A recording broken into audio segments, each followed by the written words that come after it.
If you take a gander at the old Philadelphia Eagles injury report today, you're not going to find the name Jalen Hurts anywhere, which means officially game on. However, I don't believe that Jalen Hurts is ready to be Jalen Hurts. These are the numbers from Week 18 against the New York Football Giants. Clearly, Jalen Hurts was not 100% healthy. Now, had the bye week, had time to heal up. Hurts did say he's not worried if there's a bounty on him because at the end of the day, everyone wants to come after Jalen Hurts, who will run the football effectively. The Philadelphia Eagles will call 5-7 designed runs, part of the MVP caliber ways for Jalen Hurts all season long. But I'll tell you something.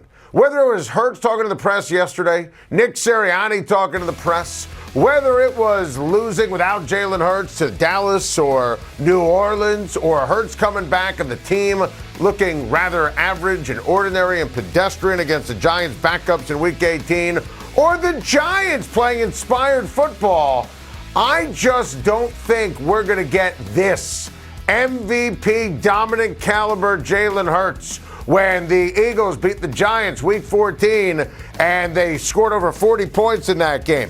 I don't think this team is capable of doing that. I think the bloom is off the rose here for Nick Sirianni's team. And let's just call it like it is. The Giants, while they don't have the talent matchup in this game, the Giants have the coaching matchup. Give me Brian Daboll over Nick Sirianni.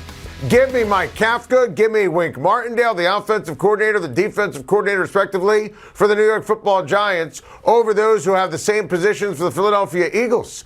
I think the Eagles are loaded. Howie Roseman put together an unbelievable roster. The offensive line is outstanding. Love Brown and Love Smith at the receiver position. Love Dallas Goedert, who's back and he's been dominant. Do you trust that Hurts is 100%? I don't. You trust Nick Sirianni in a big spot? I don't. Do you trust Miles Sanders to run the ball effectively? And do you trust him to hold on to the football? I don't. I don't think this is going to be an upset special and the Giants ultimately seal the deal, but I don't view the Philadelphia Eagles as that dominant force, steamrolling the competition, getting ready to go to the Super Bowl, and the mentality for Hurts and where he is physically, that's all part of the deal. I just love that from my guy Patrick Mahomes, heaping huge praise on Jacksonville Jaguars quarterback Trevor Lawrence and acknowledging that it's on him to play well against Lawrence. And I love that. I love when quarterbacks admit that they need to be at their best to beat the opposition's quarterback. You know, I hate when quarterbacks go cliche. Well, we're not playing against the other quarterback. We're playing against the defense. Garbage, nonsense. And of course, Patrick Mahomes knows it.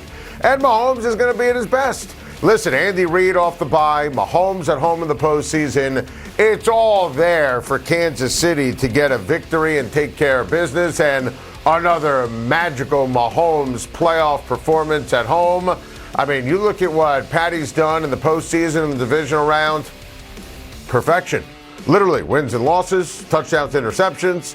Watching him play, it is absolutely a show. Now, I do think Trevor Lawrence is going to be ready for this. I think the Jags are going to keep it close. I think the fourth quarter starts, we have ourselves a ball game. I think Lawrence is special. I think Lawrence throwing to Christian Kirk and Zay Jones, who has turned into Jerry Rice, throwing it to the reborn Evan Ingram, Travis Etienne running the football, Doug Peterson, who knows Andy Reid better than anyone. I think the Jags and Lawrence, their front seven on defense is underrated. Jags and Lawrence going to keep it close. It's who they are. It's what they do. And Trevor Lawrence is next level special. But there's nobody more special than Patrick Mahomes. My guy Aaron Rodgers, who sounds like a guy who wants to play football, when he was talking to our friend Pat McAfee on the Pat McAfee Show. And yeah, listening to Rodgers all season, listening to him yesterday with Pat, I think absolutely Aaron Rodgers is going to play football next season. And I know there are some Packers fans that are sick and tired of the will he, won't he, Brett Favre kind of ways in the offseason. Aaron Rodgers is still a star. And Aaron Rodgers, if they would have run the ball first and foremost, like they did during the winning streak at the end of the season, Rodgers would have won 11, 12, 13 games, would have been in the MVP discussion, and all Aaron Rodgers wants to do is win. Matt LaFleur was horrible this past year in terms of the play selection and the balance. Brian Gutekunst is awful at his job. You know what the Green Bay Packers should do? I'm going to let you know a little secret. Bring back Rodgers and bring back all the notable free agents who Rodgers mentioned yesterday. Lazard, Cobb, the big dog, Mercedes Lewis, Bob Tonyan, Mason Crosby. And you know what else they should do? You ready for this concept?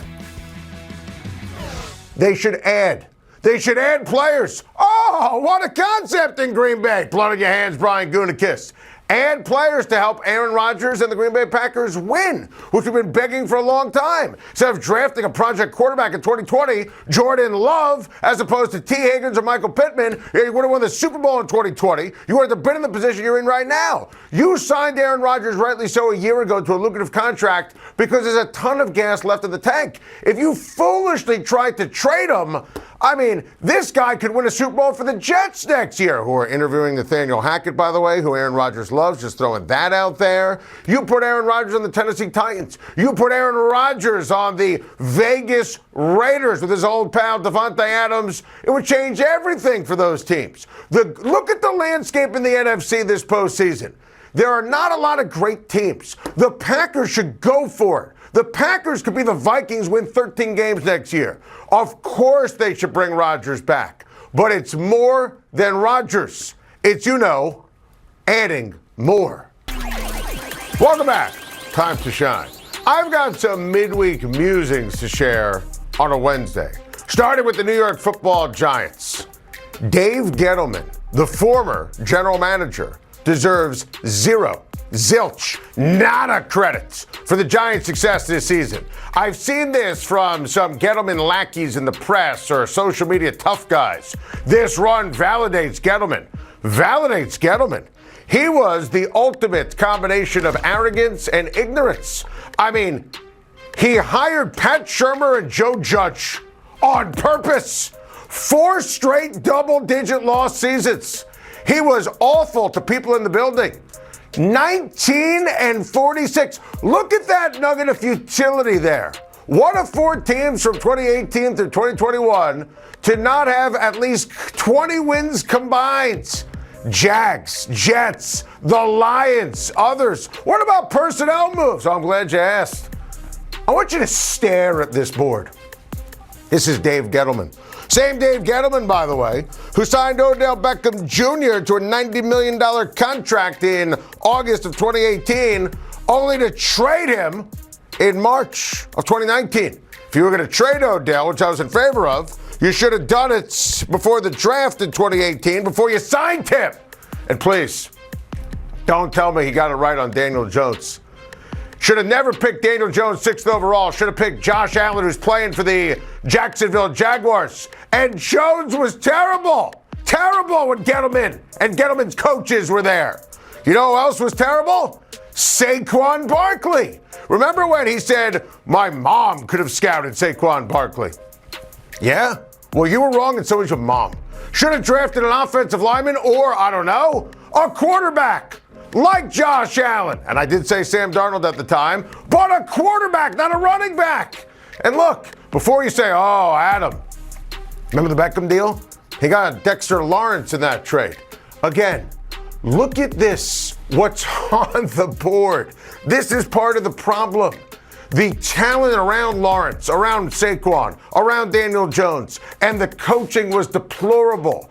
Enter Brian Daboll. You think Brian Daboll would have ever worked for Dave Gettleman? Never. You think Gettleman would have been smart enough to hire Brian Daboll?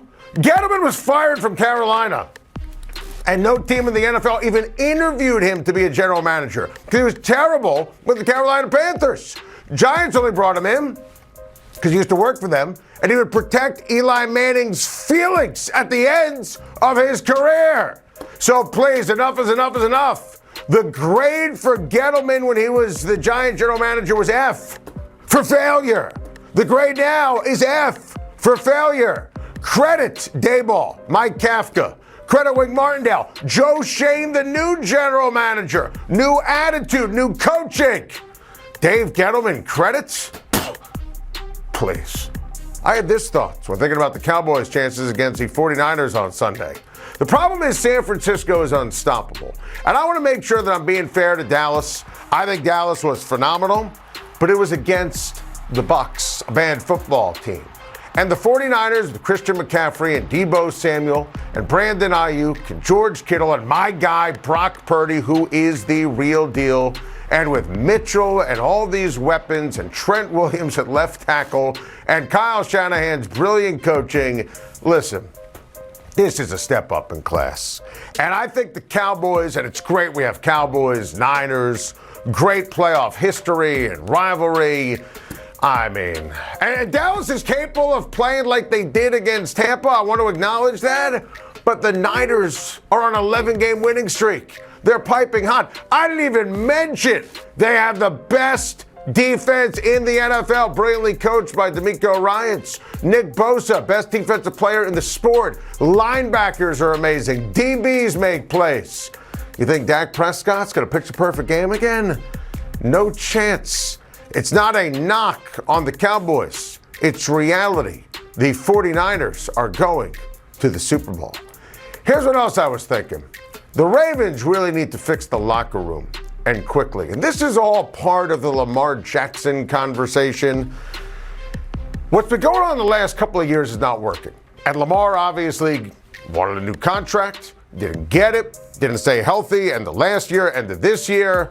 And it really has impacted the locker room. I was really annoyed that John Harbaugh threw Tyler Huntley under the bus after the game. That's so uncharacteristic. I was upset that J.K. Dobbins said that if we had Lamar, we would have won. Not that he's wrong. And Dobbins, as we talked about yesterday, he was 100% right that he should have had the ball at the end of the game as opposed to Huntley. Here's the deal with Lamar, and this is how you fix the locker room. You do one of two things. You either pay him and he gets a long-term contract, or you must trade him this offseason because you need to get back to Raven football, play like a Raven, accountability, toughness. And players throughout the history of sports have been traded because of a contractual dispute. Player wants X, organization wants Y. There's no meeting in the middle. Trade the player, even if it's a star. Lamar's a star. Even if it's a fan favorite, and he is in Baltimore.